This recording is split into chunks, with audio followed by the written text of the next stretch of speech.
ദൈവനാമം വാഴ്ത്തപ്പെടുമാറാകട്ടെ.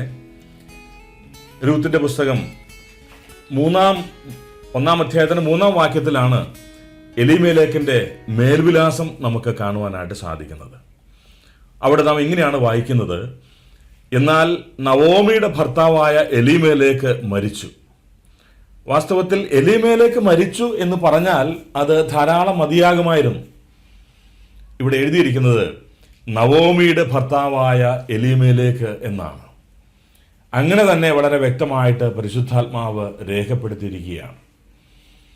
ഇങ്ങനെ ചിന്തിക്കാം, എലീമേലേക്കിന് ഒരു എഴുത്ത് അയക്കണമെങ്കിൽ Mister Elimelech, house name, street number, road number, ഇതൊക്കെ ഇങ്ങനെ എഴുതുന്നതിനേക്കാൾ പോസ്റ്റ്മാന് ഈ കത്ത് കൃത്യമായിട്ട് എത്തിക്കുവാനായിട്ട് എളുപ്പമായിത്തീരുന്നത് Mister Elimelech, care of Naomi എന്ന് എഴുതുന്നതാണ്. അതല്ലെങ്കിൽ ഇങ്ങനെ പറയാം, നവോമിയുടെ ഭർത്താവായ എലീമേലേക്ക് എന്ന് എഴുതുന്നതാണ്.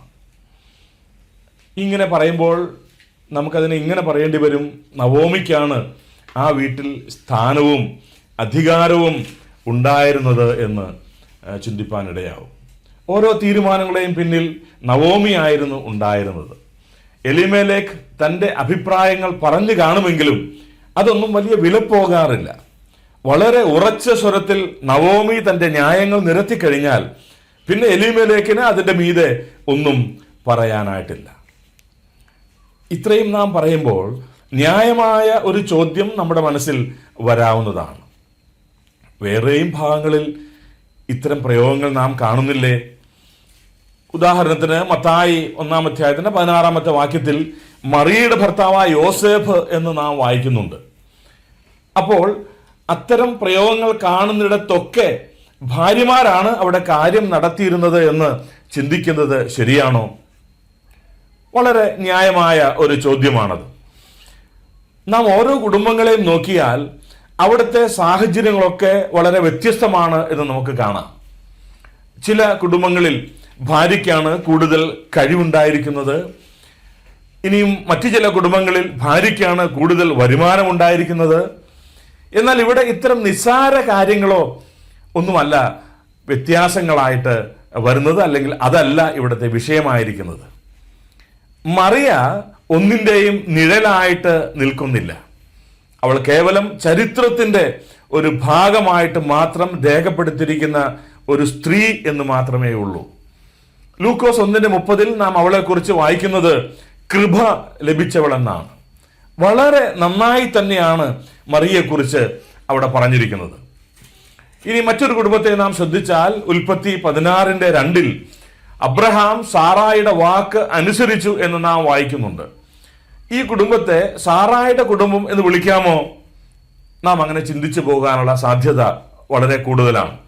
സാറായുടെ വാക്ക് അനുസരിച്ചത് മൂലം എന്തെല്ലാം പ്രയാസങ്ങൾ ഉണ്ടായി എന്ന് നമുക്ക് വളരെ വ്യക്തമായിട്ട് അറിയുവാൻ കഴിയുന്നതാണ്. എന്നാൽ ഉൽപ്പത്തി 21:12 സാറ നിന്നോട് പറയുന്നതിലൊക്കെയും അവളുടെ വാക്ക് കേൾക്ക എന്ന് ദൈവം അബ്രഹാമിനോട് പറഞ്ഞതായിട്ട് നാം വായിക്കുന്നുണ്ട്. ഇവിടെ അബ്രഹാം അനുസരിച്ചത് സാറയല്ല, മറിച്ച് ദൈവത്തെയാണ്. അവർ ഇരുവരും ഒന്നിച്ച് അനുസരിച്ചത് ദൈവവചനമായിരുന്നു. അതാണ് വ്യത്യാസം. പുരുഷത്വത്തിന് അതിൻ്റെ സ്ഥാനം ആ കുടുംബത്തിൽ ഉണ്ടായിരുന്നു.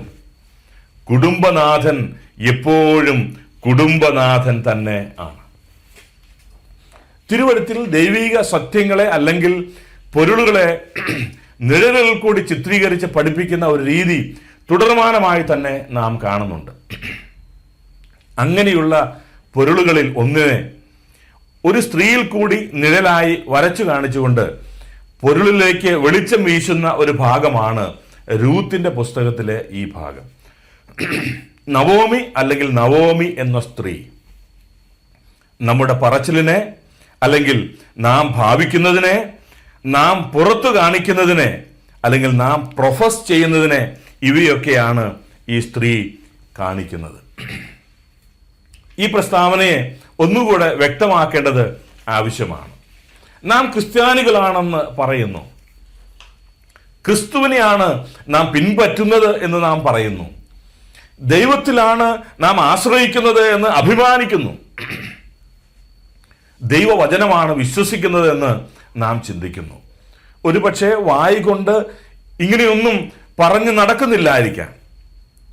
സഭാ കൂടിയവരിലേക്കുള്ള നമ്മുടെ പോക്ക്, വേദപുസ്തകം കയ്യിൽ പിടിച്ചുകൊണ്ട് ഉള്ള അവിടുത്തെ നമ്മുടെ ഇരിപ്പ്, ദൈവ മക്കളോടൊപ്പം അല്പസമയം നാം ചിലവഴിക്കുന്നത്, സ്തോത്ര കാഴ്ചയിൽ നാമും നിക്ഷേപിക്കുന്നത്, ഇങ്ങനെ പുറമേയുള്ള അനേകം കാര്യങ്ങൾ ഇതാണ് വിളിച്ചു പറയുന്നത്. ഇത്തരം പരസ്യമായി കാണിക്കുന്ന അല്ലെങ്കിൽ ബാഹ്യമായി പ്രകടിപ്പിക്കുന്ന കാര്യങ്ങളെയാണ് സ്ത്രീ എന്ന നിഴലിൽ കൂടെ ഇവിടെ ചിത്രീകരിച്ചിരിക്കുന്നത്. പ്രിയമുള്ളവരെ, ഞാനൊരു വിശ്വാസിയാണ് എന്ന് പ്രകടമാകേണ്ടത് വളരെ ആവശ്യമാണ്. എന്നാൽ അത് കേവലം പുറമേയുള്ള പ്രകടനങ്ങളിൽ മാത്രം അവസാനിക്കുവാനുള്ളതല്ല. സ്ത്രീത്വത്തിൽ മാത്രം അത് ഒതുക്കി നിർത്തുവാനുള്ളതല്ല.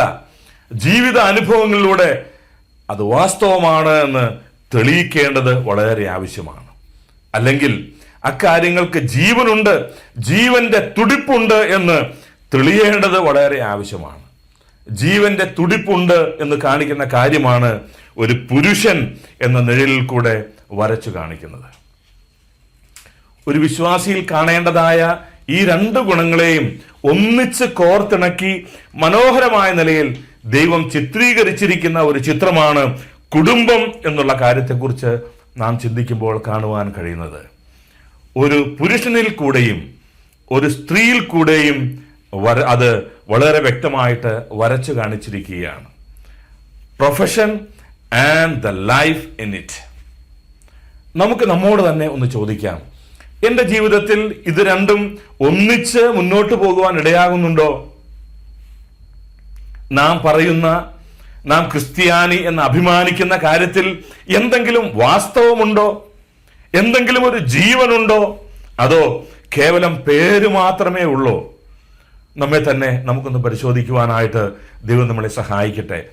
യാക്കോബിന്റെ ലേഖനം 2-ാം അധ്യായത്തിന്റെ 14-ാമത്തെ വാക്യത്തിൽ ഒരുത്തൻ തനിക്ക് വിശ്വാസമുണ്ട് എന്ന് പറയുകയും പ്രവൃത്തികൾ ഇല്ലാതിരിക്കുകയും ചെയ്താൽ എന്ത് ഉപകാരം? നമ്മുടെ വിശ്വാസവും നമ്മുടെ പ്രവൃത്തിയും ഒന്നിച്ചു ചേർന്ന് വരട്ടെ. അത് ദൈവ നാമത്തിന്റെ മഹത്വത്തിന് ഇടയാകുമാറ് ആയിത്തീരട്ടെ. അതിനായിട്ട് ദൈവം നമ്മളെ ഓരോരുത്തരെയും സഹായിക്കുമാറാകട്ടെ.